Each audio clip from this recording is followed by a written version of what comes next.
अगर आप भी लेना चाहते हैं देश दुनिया की तमाम जानकारी तो आज ही सब्सक्राइब करें हमारे चैनल को। साथ ही नीचे दिए बेल आइकन को जरूर दबाएं ताकि हर अपडेट आप तक पहुंच सके।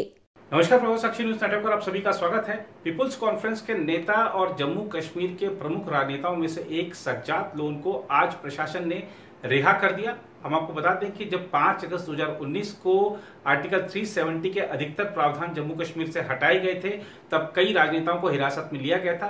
सज्जाद लोन भी उनमें से एक थे। सज्जाद लोन पीडीपी बीजेपी सरकार में मंत्री भी रह चुके हैं। सज्जाद लोन ने अपने ट्वीट में आज ये जानकारी दी कि उनको रिहा कर दिया गया है। सज्जाद लोन ने ट्विटर पर लिखा, आखिरकार 1 साल पूरे होने से 5 दिन पहले मुझे बताया गया है कि मैं आज़ाद हूँ।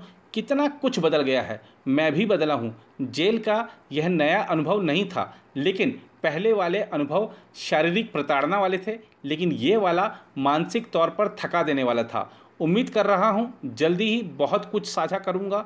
बीते 1 साल में उनका यह पहला ट्वीट है। इससे पहले उन्होंने 5 अगस्त 2019 को अंतिम ट्वीट कर अपनी गिरफ्तारी की जानकारी दी थी।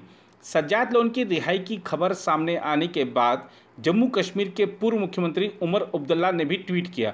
उन्होंने लिखा, सुनकर अच्छा लगा कि सज्जाद लोन को अवैध नज़रबंदी से रिहा कर दिया गया है। उम्मीद है कि इसी तरह अवैध नज़रबंदी में बंद दूसरे लोगों को भी रिहा किया जाएगा। उल्लेखनीय है कि जम्मू कश्मीर में अनुच्छेद 370 के प्रावधान खत्म करने के दिन 5 अगस्त 2019 को सरकार ने तमाम राजनेताओं को हिरासत में लिया था। सज्जाद लोन भी इनमें से एक थे। सज्जाद लोन के अलावा इसी रोज़ जम्मू कश्मीर के पूर्व मुख्यमंत्री उमर अब्दुल्ला, महबूबा मुफ्ती, फारूक अब्दुल्ला और कई अन्य राजनेता भी हिरासत में लिए गए थे। हालात में बेहतरी के आधार पर प्रशासन ने हिरासत में लिए गए नेताओं की रिहाई का क्रम बीते साल सितंबर माह में ही शुरू कर दिया था। इस साल जम्मू कश्मीर के कई बड़े नेताओं को हिरासत से रिहा किया गया था। इनमें से उमर अब्दुल्ला, फारूक अब्दुल्ला और कई अन्य राजनेताओं को श्रीनगर में रखा गया था, जहां से वे रिहा हुए। जम्मू कश्मीर की पूर्व मुख्यमंत्री महबूबा मुफ्ती समेत कई अन्य लोग अब भी हिरासत में हैं और सभी ने कोर्ट में अपील कर रिहाई की मांग की है। जहां तक सज्जाद लोन की बात है तो वह कश्मीर के प्रमुख राजनेताओं में से एक हैं और महबूबा मुफ्ती की सरकार गिरने के बाद वह मुख्यमंत्री पद के दावेदार के रूप में भी देखे जा रहे थे। सज्जाद लोन पूर्व मुख्यमंत्री मुफ्ती मोहम्मद सईद और प्रधानमंत्री नरेंद्र मोदी के करीबी भी माने जाते हैं। सज्जाद लोन पूर्व में कश्मीर की हंदवाड़ा सीट से विधायक रह चुके हैं। साल 2014 में उन्होंने जम्मू कश्मीर में परोक्ष रूप से प्रधानमंत्री नरेंद्र मोदी का साथ भी दिया था। 2014 के विधानसभा चुनाव में सज्जाद लोन हंदवाड़ा से विधायक बने थे और उन्हें भाजपा के कोटे से पीडीपी बीजेपी गठबंधन सरकार में मंत्री पद दिया गया था। प्रधानमंत्री नरेंद्र मोदी को अपना बड़ा भाई बताने वाले सज्जाद लोन को फरवरी में प्रशासन ने पूरक जेल एमएलए हॉस्टल श्रीनगर से रिहा कर दिया था। उसके बाद सज्जाद लोन को चर्च लेन स्थित उनके सरकारी निवास में नज़रबंद रखा गया था। उनके कहीं भी आने जाने या किसी के से मिलने पर पाबंदी थी।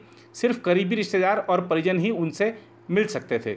अब आज अचानक ही प्रशासन ने सज्जाद लोन पर लगी सभी बंदिशें हटा ली है, उनको रिहा कर दिया है, वो आज़ाद हैं। लेकिन देखिए, उनका जो ट्वीट है वो दर्शा रहा है कि राजनेताओं को हिरासत में इसलिए रखा गया था ताकि माहौल ना बिगड़ने पाए और इसमें किसी को किसी प्रकार की प्रताड़ना नहीं दी गई। ये ठीक है कि अगर किसी को भी नज़रबंद रखा जाता है या हिरासत में भी सब सुविधाओं के साथ रखा जाता है तो उसकी तुलना आप आज़ाद घूमते हैं उससे नहीं की जा सकती है। लेकिन अब देखिए, हालात बिल्कुल सामान्य हो रहे हैं, सबको धीरे धीरे रिहा किया जा रहा है। तो ये कहीं ना कहीं प्रशासन के और सरकार के उन दावों को, उन वादों को इंगित करता है जो उन्होंने हिरासत में लेते वक्त किए थे कि जैसे जैसे हालात ठीक होते जाएंगे सबको रिहा कर दिया जाएगा। प्रक्रिया पहले ही शुरू हो गई थी और जारी है। जो बचे हैं वो भी जल्द ही हालात अगर ठीक लगते हैं, प्रशासन को लगता है कि अब कोई दिक्कत नहीं होगी तो वो भी रिहा कर दिए जाएंगे।